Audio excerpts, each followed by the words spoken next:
Welcome to It Happened in Grand Prairie, Texas, as we bring you the history of our city and some of the people that have made history and some of the people that are continuing to make history this very day. This is our history tape number 650, and we are so delighted that you're in our viewing audience because we have two very special gentlemen today to bring us up to date on what's happening in Grand Prairie history-wise. And we have, first of all, Mr. Ray Gene Bush, known lovingly by all of the people in Grand Prairie that remember him at Grand Prairie High School and further on down the line. Welcome to the set, my dear. Thanks, Ruthie. Glad to be here. Veteran extraordinaire.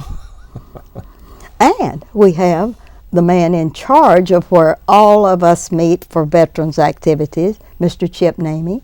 Good morning. That is the manager of the Ruthie Jackson Center, and was just miraculously, it happened overnight that he was assigned to be over the Veterans Park Event Center. Something, not a new building, but a new site for the people of Grand Prairie that are interested in veterans and their activities. First of all, I'm going to pass you up, Mr. Veteran of the World War number whatever. No, Ruthie, You're always in a just World Vietnam War. War. Don't make me over the NAM, okay? NAM's enough, isn't it? NAM's enough. Mr. Chip, you've been around a long time on all of the things that are happening in the Parks Department, which you have two now of the most exciting places in Grand Prairie, Texas. I would like for you to kind of bring us a little up to date on why we decided all of a sudden that we had to take care of the veterans. All these years they've been taking care of us, fighting wars and going overseas and doing majestic things, but they didn't have a memorial, and all of a sudden in the Parks Department we found that there was some land, and that land was not available to the Parks Department.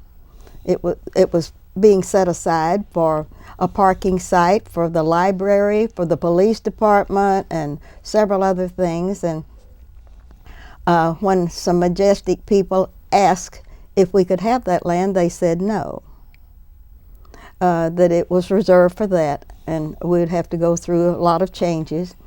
And a miracle happened, and we got together a bunch of veterans and their wives, and we got an American flag, and we went out to a site that we had asked for that they wouldn't give to us at that time, and we called the newspaper and told them we were going to have a happening at that site, and we did.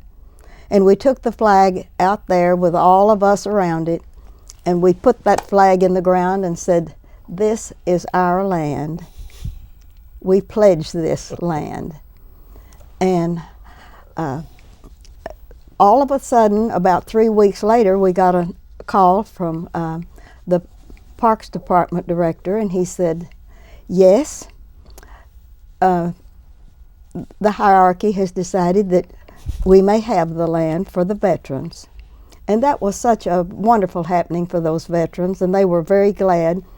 And immediately after that, we said, well, they said, you're going to have to raise the funds to do all of that. And there were those of us that knew that the Rotary Club that year was celebrating their 100th anniversary in the world, in the United States, everywhere the Rotary was, and they needed a project. And we made a suggestion that they consider this, and both of the Rotaries, the Tuesday Rotary and the Friday Rotary, got together and they agreed and made this their project to salute their Rotary's 100th birthday. And look what they've done. Now, they did all of this under the direction of Rotary and volunteers and people that cared. And now that we have all of that beautiful place there, tell me, did you think we really were serious when Chip, when we came to the council and to the people that are in charge of things, and asked for the old senior citizens building. Oh, I thought you were very serious, and I thought that it was a very necessary instrument for the city to put forth for the veterans. The veterans groups in Grand Prairie have had to meet hither and yon, for lack of a better term. Kind of a patchwork of, we'll meet here this month, and we'll meet under this awning the next month, and so forth. And the opportunity that was given due to the fact that the city has built the beautiful new summit and had the vacant building that was formerly the Senior Citizen Center, which was adjacent to the Veterans Memorial that you were just talking about, it made perfect sense that that building be dedicated to the veterans groups and give them a permanent home, because the veterans, as you said, Ms. Jackson, have sacrificed so much for us. The very least that we could do is honor them by giving them a permanent home and a place to call their own, and a place that's suitable and just a perfect environment for the veterans groups to meet in. You now manage the RJ Center, and it has been a real blessing to not only the people of Grand Prairie, Texas, but to the people from all over this metroplex that use that facility. Tell me a little bit about being a manager of a place like that, because here we are, we're going to put on another one for you to manage, and I'd like to know what a manager of a place like that, how much time do you spend thinking about that? A lot. A lot. A lot of time. It's a pretty all-consuming job. How long have you been there? I've been there since the month after we opened, which is 8 years ago this January. Yes. I've been privileged and proud to help see the center grow to where it is now. And I look forward to not only helping the Ruthie Jackson Center continue to grow, but the Veterans Park Event Center as well. The Veterans Park Event Center has offered me and my staff an avenue to better serve the community, not just the community of Grand Prairie, but as you mentioned, the community of the Metroplex. At the Ruthie Jackson Center, we're a full-service catering and events facility. And what that really means is that when you come out there, we take care of all of your needs. Yes. From setting up the tables and chairs, to providing the food, to providing the beverages, to providing the audiovisual equipment. But of course, all of that comes at a cost. Mm-hmm. That cost is sometimes exceeds someone's budget for an event that they would like to do. Now with the Veterans Park Event Center, we have an alternative for them.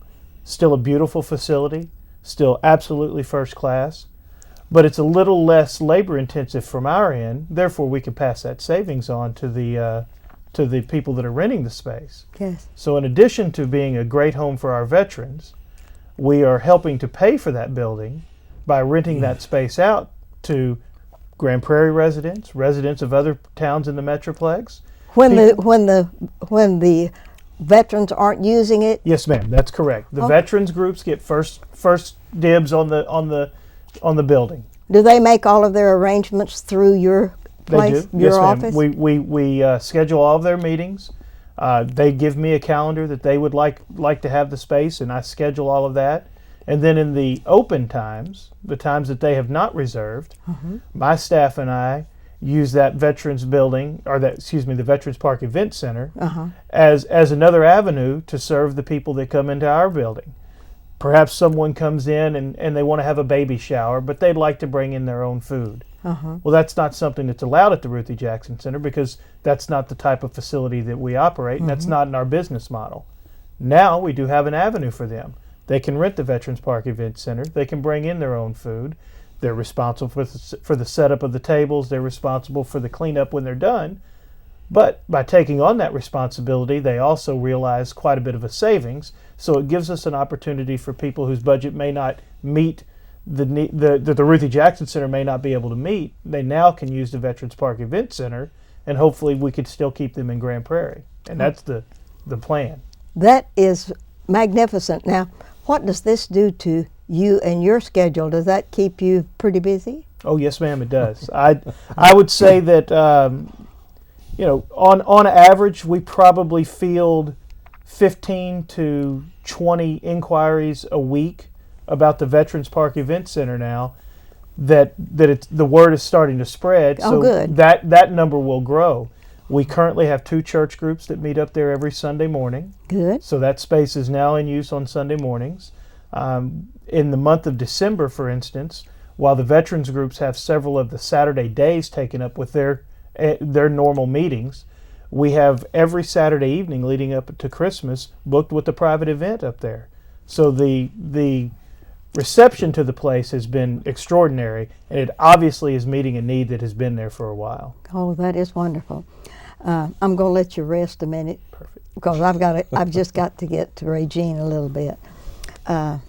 What do you think about the new event center? Well, we're tickled to have it, and the Veterans Memorial is a great place, and all the things and all the happenings that took place up to that point. I mean, the veterans of Grand Prairie are certainly indebted, to those people, because we have got something now that we can be very proud of as veterans, and proud of as citizens of Grand Prairie. And the job that Chip is doing with renting out that thing and coordinating the event center with the veterans, that's remarkable. And thanks to Chip for that.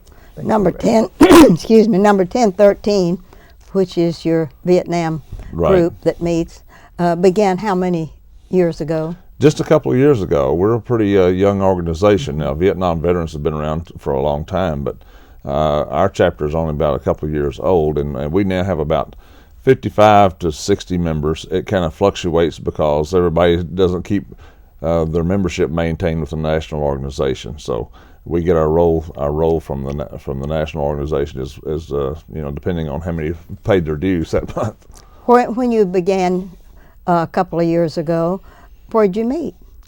Well, we met initially at the old Inglewood. No, it wasn't Holmes. We met at the old Inglewood Methodist Church, which is now, I think they're part of the Woods Methodist Church. They went in with another church, and but that location there on 3rd Street was where we met initially, and then we got a location there, the training center for the bus, Grand Prairie GPISD, the bus service. The training room over there. We met over there at their, I guess, being guests of them, and that was a nice Grand Prairie ISD bus depot. Right. Yes. We had one of our veterans worked over there in that facility, and he arranged it that we could meet over there, and we were totally tickled with that. Yes. But it wasn't something we could call home. And we needed a place to really display all of our stuff and be able to hang a flag and maybe some plaques on the wall for some of our past members and all that sort of thing. And then came the magic word that you're going to get to have a home, and what did you think? Well, we thought it was great. I mean, we'd been pushing for that. I know you'd been pushing for that, Ruthie, for a while, and we were riding your shoulders on that, hoping that would come about. And when it did, we were like, can't believe it. It actually happened. And there are a number of veterans that is in our organization that's members of other organizations, and they were like, yeah, it did. It happened. Yes. And so we've got a nice facility there. It was not a bad facility for our seniors, and you got to realize that most of the Vietnam veterans are seniors now anyway. Yes. We probably qualify for both the Summit and the Event Center also. Yeah. So we've got a nice facility there, and it's arranged such that we can come in there, once a month and meet, and our meetings, all the combined meetings of the veterans groups of Grand Prairie didn't amount to a lot of time. And so by the city offsetting that time with rental and people going through CHIP and renting that facility, it offsets some of the costs that the city has on maintaining and keeping that facility up for us. Yes. And we couldn't do it on our own budget. All right. I believe everything you said now, except for one thing. Uh-oh. What do the veterans think about having to go in there and set up and clean up and do all of the work? Well, are they willing to do that? Well, we're willing to do that because in almost every other place we met, we had to do pretty much something similar. Isn't that good? Yes, it is. That's good.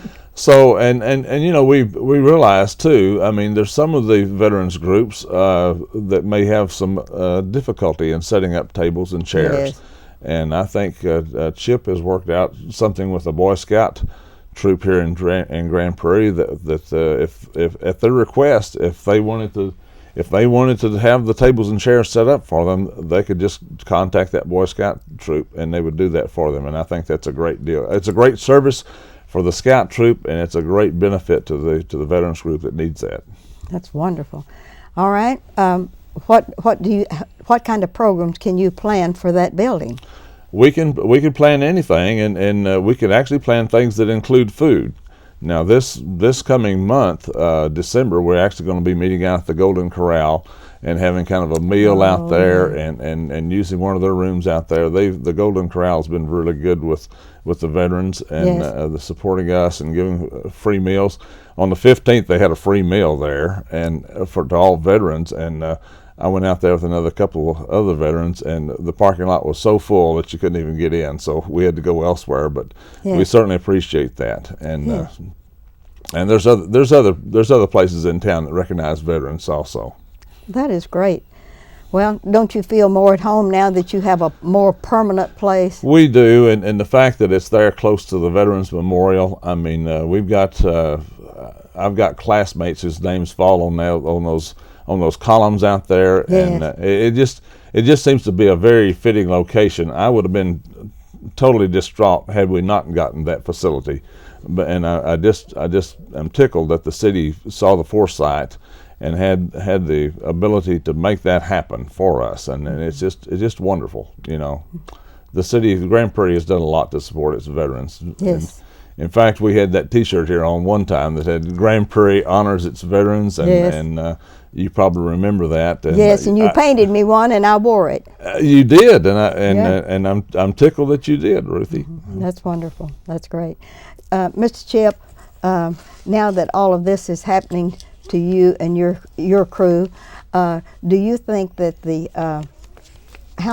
could you tell us how many different veterans groups that you have in there, the people that are eligible to use that building without a charge, but under the same auspices like the DAR? Which ones have you authorized to be in there? Sure. We've got the DAR, which is the Daughters of the American Revolution that you just referenced. We've got the Disabled Veterans, the DAV, as well as their auxiliary, which they meet at the same time.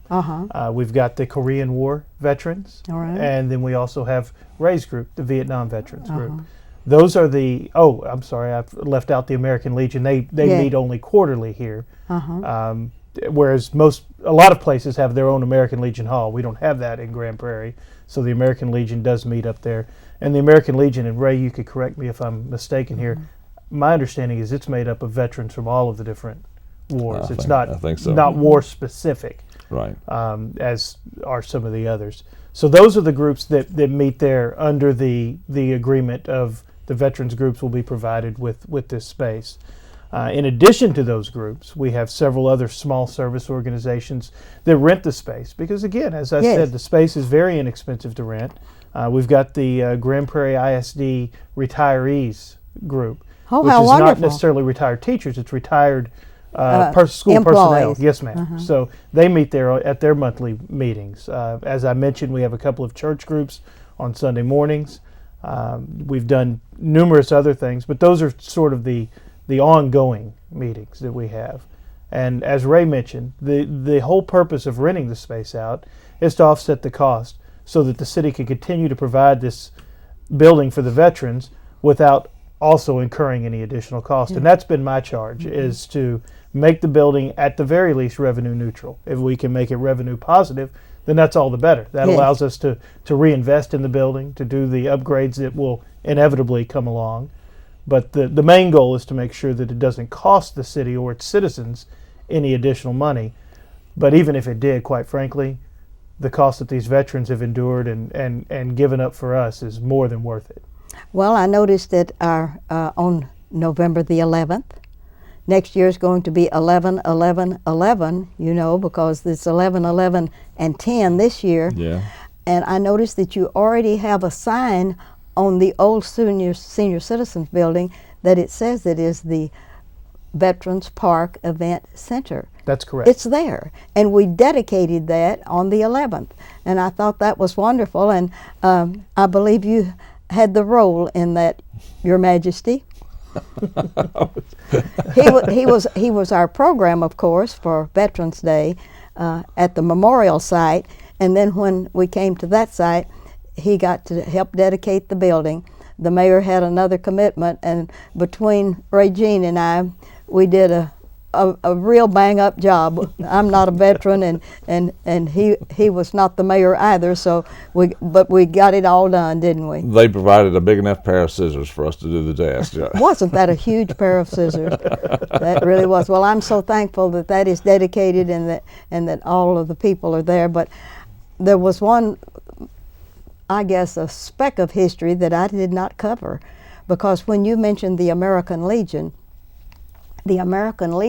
had a building, an old Quonset hut that was down on Center Street, down where the Ace Hardware is located, right next door to that. And they met there until the place almost fell down, and then we had to raise the building. And when we did, they gave the city the building, and they gave the city the land. And then the city sold the land that was there to the All Quality Foundation, and it is a foundation that tries to raise money for some of those in dire need here in Grand Prairie, Texas. And we bought in other words, I'm the president of the group that bought the land. Mr. Swafford on the council is the executive director of that group, and I'm still trying to find that money somewhere in the hidden recesses of the city so that we could contribute that to a worthy cause, like maybe doing something more for the memorial and the event center. I've not been able to do all of the tracing on that, but Mr. Swafford is really nosing it out. So I wanted you to know that the American Legion did have a building there. It was moved from where the old airport was located down there, and they used it, but it became so dilapidated that we had to raise it. So I was glad to hear that the American Legion is now going to use that in a quarterly fashion. Yes, ma'am. So you gave us a new clue that I was not aware of. That is great. Well, what do you think that we need to do next for the veterans?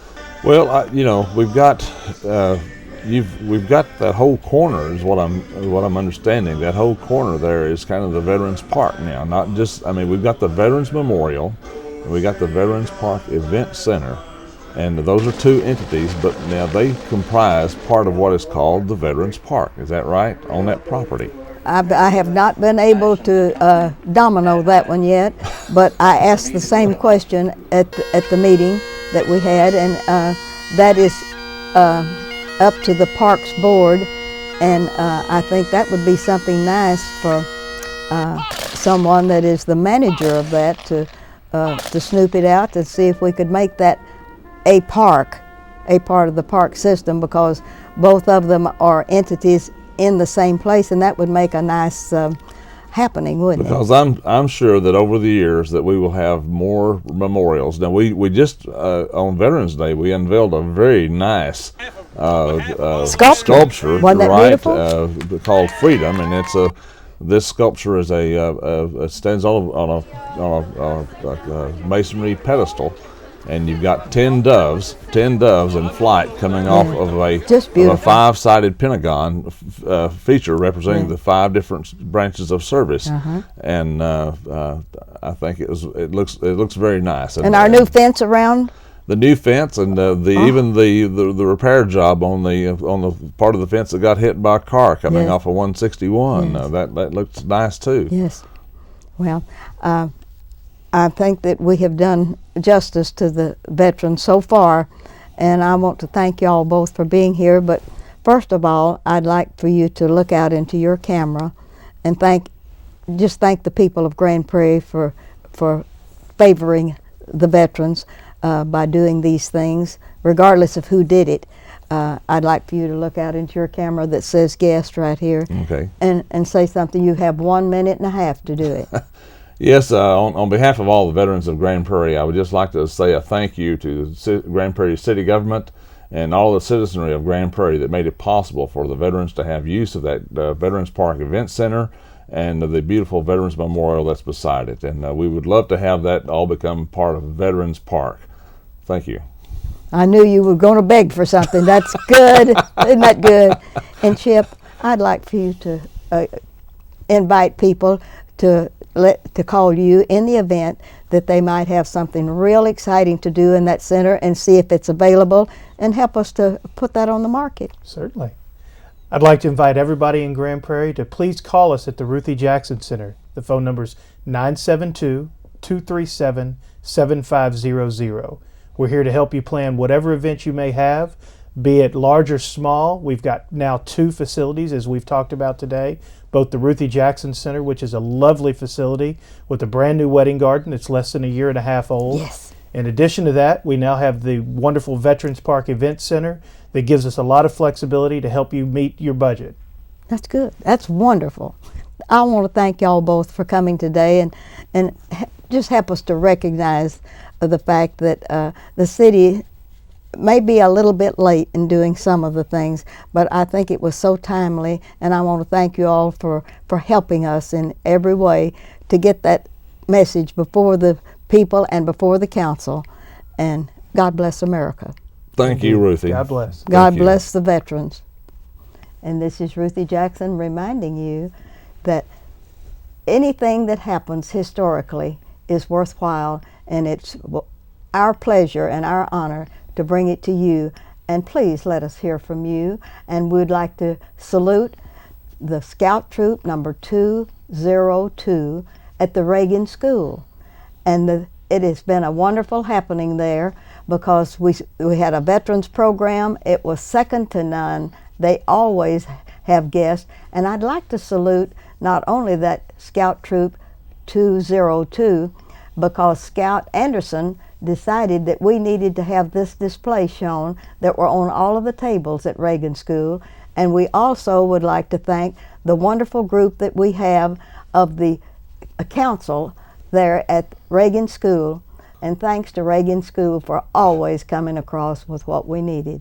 And this is Ruthie Jackson thanking you for watching our show, historically and otherwise.